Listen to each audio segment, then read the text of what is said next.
Buenos días. Bueno, pues voy a pasar a comentaros algunos asuntos de la Junta de Portavoces, que desde luego no pasará al manual de prácticas políticas coherentes por lo que hemos visto en su desarrollo. En primer lugar, el presidente de la Asamblea ha presentado una nueva mordaza a la democracia en esta casa, que queda muy bien en los discursos, es rimbombante, el templo de la palabra, la democracia, ahora ya es cuando no hay mayoría absoluta y aquí es donde va a gobernar la democracia, la participación, pero a la hora de la verdad limitaron el papel de la oposición en el Pleno al principio de la legislatura, ya recordaréis aquella discusión que tuvimos, y ahora, no contento con ellos y con la aquiescencia y abstención activa de Izquierda Unida, vuelven a limitar las iniciativas de los diputados de la oposición en las comisiones parlamentarias. Ya queremos dar la imagen de que aquí se trabaja mucho, pero al Gobierno no se le puede controlar y, por tanto, se limitan las comparecencias y las iniciativas, las preguntas orales en comisión, las peticiones de comparecencia de los consejeros y consejeras, porque tienen que trabajar mucho, y como tienen que trabajar mucho, pues los diputados, aunque no trabajen, no pasa nada, pero de controlar al Gobierno, nada. Por tanto, quieren limitar la democracia y se han puesto de acuerdo en esa limitación porque la propuesta final es la de Izquierda Unida, solo que le ha dado vergüenza política y se ha abstenido, porque sabe que sale adelante con los votos del PP. Pero los ciudadanos tienen que saber que PP e Izquierda Unida están de acuerdo en limitar la democracia en esta casa y están de acuerdo en limitar las iniciativas de la oposición en las comisiones parlamentarias. Entiendo por coherente la posición del Partido Popular. Está en el Gobierno y no quiere que le controlemos en la Asamblea a su Gobierno. Denuncio por incoherente la posición de Izquierda Unida y sobre todo por incoherente histórico. Había que recordar lo que decía Izquierda Unida en la legislatura 95-99, pero se ha olvidado de todo lo que dijo en la legislatura 95-99 y se ha abrazado al osito mimosín y, oye, no hay manera de separarlos. Es que a todos se ponen de acuerdo. El mimosín es tan mullido y huele tan bien que no hay manera. Cada vez que hay que limitar el uso de la oposición, de las iniciativas de control al Gobierno, siempre se ponen de acuerdo en la mesa y en la Junta de Portavoces el Partido Popular e Izquierda Unida. Y no es una discusión reglamentaria, como alguno parece que pretende cada vez que discutimos del uso de la democracia y la palabra en esta casa. No es reglamentario. Hay una comisión que estudia el reglamento y quien no esté de acuerdo con el reglamento que lleve sus propuestas a la comisión de reglamento. Esto es una discusión política y hay gente que, como le da vergüenza la discusión política, la quiere disfrazar de una discusión reglamentaria, que no es cierto, que es falsa. La discusión reglamentaria se está produciendo en la ponencia que se ha constituido dentro de la comisión de reglamento. Lo que hoy estamos aquí discutiendo es una decisión política de ponerle una mordaza a la oposición en las comisiones parlamentarias de esta casa y que nosotros denunciamos y seguiremos denunciando. Habíamos impulsado, igual que en el pleno del día 29, la comparecencia de la consejera del Paro. Y sin embargo, en aquella ocasión, el Partido Popular votó que no compareciera, y Izquierda Unida votó que no compareciera porque ellos iban a estar ausentes del pleno del día 29 y querían discutir de esta cuestión también con la consejera del Paro. Pero curiosamente, en un alarde de coherencia política, hoy nos encontramos que han votado contra la comparecencia de la consejera del Paro, doña Cristina Teniente Sánchez, el grupo parlamentario del Partido Popular y el grupo y la agrupación de diputados de Izquierda Unida. El Grupo Parlamentario Popular, porque sigue insistiendo en que no venga a dar la cara y a explicarle a los extremeños cómo ya hay muchos extremeños que están siendo afectados por la reforma laboral de Mariano Rajoy, pero lo incomprensible, por incongruente e insostenible políticamente, es que Izquierda Unida diga que prefiere que termine la tramitación parlamentaria en el Congreso. Y no se le cambia el rictus en la cara, lo dicen así, no, preferimos que termine la tramitación parlamentaria en el Congreso de los Diputados. Y sin embargo, vamos a ver una propuesta de impulso de Izquierda Unida que habla de la reforma laboral. Y ahí no podemos esperar. Ahí se han puesto de acuerdo PP e Izquierda Unida para impulsarla. Los del PP no le vetan la iniciativa Izquierda Unida y los de Izquierda Unida están encantados en discutir de una iniciativa que el PP estará encantado, porque como es irrealizable, aquella de declarar zona no nuclear lo que no puede ser declarado zona no nuclear, Extremadura libre de reforma laboral. Y se quedan tan panchos. Y sin embargo, no podemos traer aquí a que comparezca la consejera del desempleo, doña Cristina Teniente, para hablar de los efectos de la reforma laboral en las empresas extremeñas, que ya hay despedidos con la reforma laboral que está en vigor desde el día 11 de febrero, y ha pasado tiempo desde el 11 de febrero, con la peregrina excusa de que como está tramitándose en el Congreso, pero es que resulta que aunque esté tramitándose en el Congreso no se han paralizado los efectos negativos contra los trabajadores y las trabajadoras extremeñas. Y volvemos a ver cómo cada vez que necesita el apoyo con el voto afirmativo o con la abstención activa de Izquierda Unida, el Partido Popular tiene siempre el apoyo incondicional de los 3 diputados de Izquierda Unida. Hemos impulsado además una propuesta de impulso para el desarrollo del primer ciclo de educación infantil de 0 a 3 años, como contemplaba la Ley de Educación de Extremadura. Saben todos que está en vigor desde septiembre y que el Gobierno de Extremadura no ha hecho absolutamente nada todavía, como en tantas otras muchas cosas, por el desarrollo de la Ley de Educación. Nosotros queremos impulsar, ahora que hay grandes recortes en políticas educativas y sociales por parte del Gobierno central y de la Junta de Extremadura, queremos impulsar como una política de igualdad, como una política de igualdad de oportunidades y como una política educativa el primer ciclo de 0 a 3 años. Y hay que hacerlo ya, porque todo lo que sea mantener la situación actual de inacción por parte del Gobierno es generar discriminación entre los chicos y las chicas, los niños de 0 a 3 años y sus familias. En segundo lugar, hemos impulsado otra propuesta de impulso sobre las adopciones irregulares. Sabéis que tuvimos una reunión con la Asociación Nacional de Adopciones Irregulares, ANADIR, y nos comprometimos con ellos a traerlo a la Asamblea de Extremadura. Proponemos que se ayude a esta asociación con una oficina para que cuantos ciudadanos extremeños se vean en la necesidad de recurrir a ella para poner en marcha todos los mecanismos para descubrir las adopciones irregulares, pues puedan dirigirse a esa oficina. Y en segundo lugar, exigimos a la Junta de Extremadura para que todas las administraciones de la comunidad autónoma se pongan al servicio de estas familias que tienen una situación muy dramática desde el punto de vista personal y desde el punto de vista legal incluso.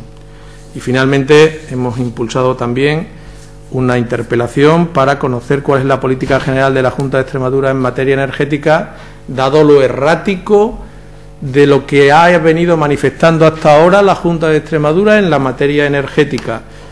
En los asuntos energéticos, lo mismo apoyan un día las centrales nucleares que al día siguiente dicen lo contrario, lo mismo dicen un día, ya sabéis que el Partido Popular es el Partido Margarita, que dice hoy que sí, mañana que no, con la refinería ha pasado 3/4 de lo mismo, con las energías renovables ya sabéis que eran los más verdes de todos cuando Carlos Floriano descubrió aquello del ecoliberalismo, y de buenas a primeras pues han suspendido las subvenciones a las energías verdes, a las energías limpias, a las energías renovables, y Extremadura se encuentra ahora en un camino sin salida en el terreno energético, y la Junta de Extremadura tiene que decidir, y sobre todo tiene que decir a los ciudadanos de Extremadura qué es lo que quiere hacer en cuanto a política energética. Y respecto a las preguntas, pues evidentemente la primera de ellas tiene que ver con qué va a hacer la Junta de Extremadura en las alegaciones que tiene que hacer a la declaración negativa de la refinería Balboa. Nosotros somos de la opinión, ya lo hemos dicho públicamente, de que la Junta de Extremadura tiene la obligación y el compromiso de presentar unas alegaciones suficientemente contundentes contra esta declaración de impacto negativa de impacto ambiental sobre la refinería Balboa. Entre otras razones, porque no es comprensible que estando comisiones obreras, la Unión General de Trabajadores, los empresarios, parece que el Partido Popular, lo dudo, no lo sé, no lo afirmo tasativamente, estando el Partido Socialista, estando la mayoría social de esta región a favor de este proyecto empresarial, no sería de recibo que la Junta de Extremadura no hiciera unas alegaciones contundentes contra esta declaración negativa de impacto ambiental. Entre otras razones porque tener un oleoducto que tiene varios cientos de kilómetros, también lo tiene la refinería de Puerto Llano, y sin embargo nadie ha paralizado la actividad en la refinería de Puerto Llano, y atraviesa unos viñedos estupendos de Castilla-La Mancha y la huerta murciana, porque viene desde Cartagena, y atraviesa unos parajes preciosos que pueden ser contaminados si hubiera un accidente en ese oleoducto que viene hasta Puerto Llano, y sin embargo nadie ha puesto el grito en el cielo en este país, en este santo país llamado España, asimétricamente, claro. Tampoco pasa nada porque en la refinería de Huelva, la de CESA, que ha duplicado su producción, vengan barcos a desembarcar crudo, porque los barcos que vienen a la refinería de CESA, ya saben ustedes que vienen protegidos y nunca van a causar vertidos en el Golfo de Huelva, en la bahía de Huelva, no van a haber nunca vertidos en esas boyas jamás. Aunque vengan los barcos repletos de crudo, jamás van a tener un accidente como el Prestige. Sin embargo, es un peligro que aquellos barcos que vienen cargados de crudos para la refinería de Balboa, pues pueden tener un accidente, y claro, las boyas allí pueden generar una crisis marina de un incalculable valor. Claro, ante esas tan asimétricas valoraciones que hacen los técnicos del Ministerio, pues uno tiene la duda de si verdaderamente los proyectos industriales se tratan igual dependiendo del grupo promotor y de la zona territorial en la que se ubican. Y desde luego lo que no es de recibo es lo que dice el consejero de Agricultura, Desarrollo Rural, Medio Ambiente, etcétera, etcétera. El consejero del sí pero no, o no pero sí, es decir, el consejero se ha puesto en posición egipcia y ha dicho, no es ni bueno ni malo. A ver, señor consejero, ¿cómo que no es ni bueno ni malo? ¿La sequía es buena o es mala? ¿Es buena para los alérgicos, mala para la agricultura? Pero es que él es responsable de agricultura. Y que nos quiten la posibilidad de un proyecto industrial energético de estas características, ¿es buena o mala para Extremadura? No para la gobernabilidad de la Junta de Extremadura. La respuesta es mala. Y si es mala, no se puede mantener esa actitud sumisa con el gobierno de Rajoy y con el ministro Cañete, de decir que no saben si harán alegaciones o no, porque no saben si es bueno o malo, porque esto es una decisión técnica, ahora no es política. Cuando el señor presidente de la Junta y el señor Parejo se subían a los tractores en la primera tractorada contra la refinería en la puerta de la presidencia de la Junta que hoy ocupan, que hay fotografías de ellos subidos a los tractores en las primeras manifestaciones de los agricultores contra la refinería, era una decisión política. Y ahora que su ministro ha declarado negativamente la vía de la refinería, es una declaración técnica. Luego, no se puede tener tanta cara y ser tan incongruente como los miembros del Consejo de Gobierno de la Junta de Extremadura, y tendrán que responder, por tanto, en el Pleno el próximo día. Vamos a preguntar por el transporte aéreo, esa compañía tan importante que han traído, que nos van a llevar a los principales destinos europeos y que van a traer a cantidad de turistas europeos, no sabemos en qué, si en autobús o en burro taxi, porque cada vez que le sale un poco de aceite a un avión, tienen que llevar a los viajeros a Málaga. Pues imaginaros a los turistas suecos y alemanes viniendo a Extremadura y teniendo que hacer más kilómetros en autobús que en avión.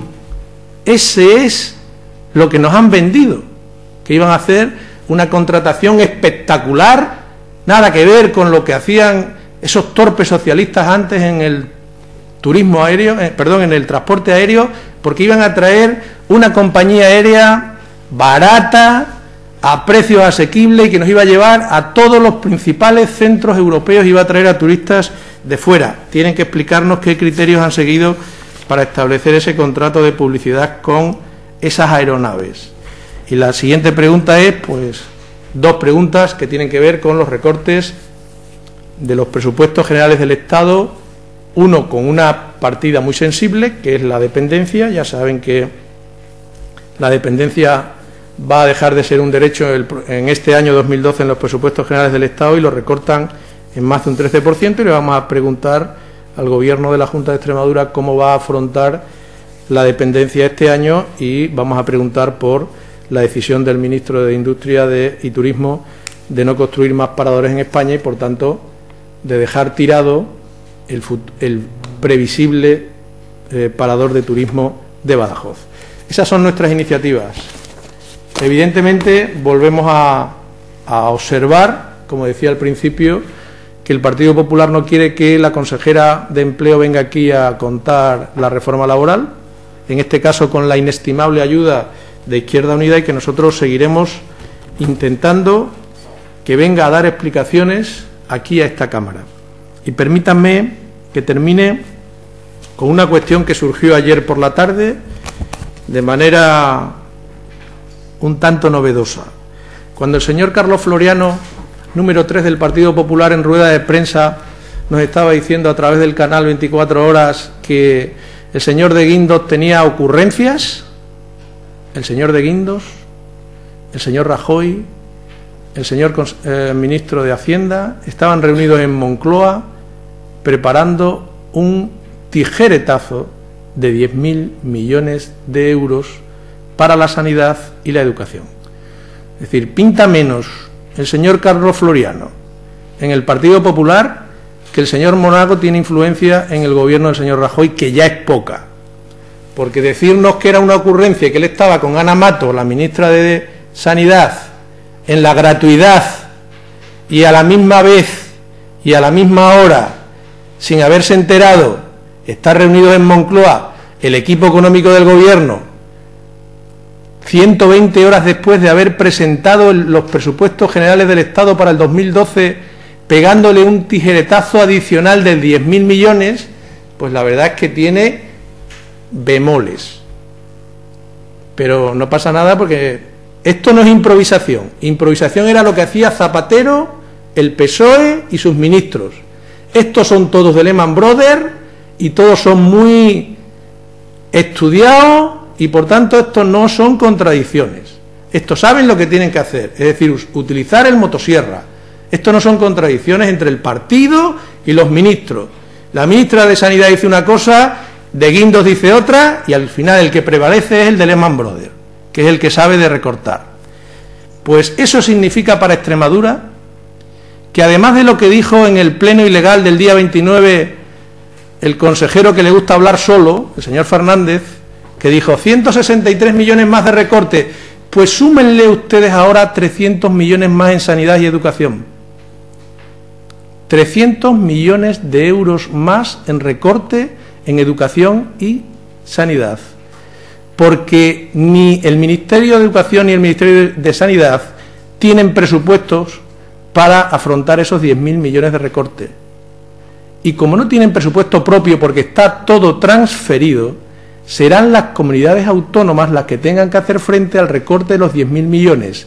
Si nosotros suponemos algo más del 3% del sistema de financiación autonómica, pues nos hará un PowerPoint el señor Fernández el próximo día en la Asamblea y nos dirá 10.000 millones, 3%, 300 millones.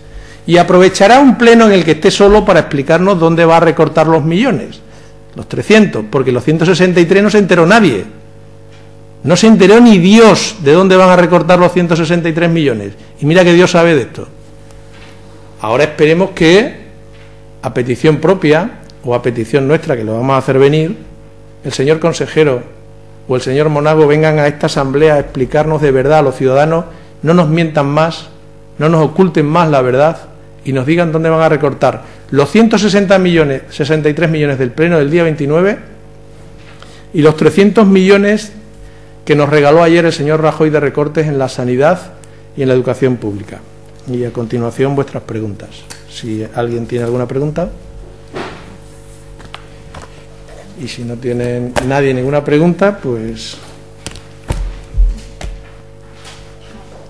hasta la próxima. Muchas gracias.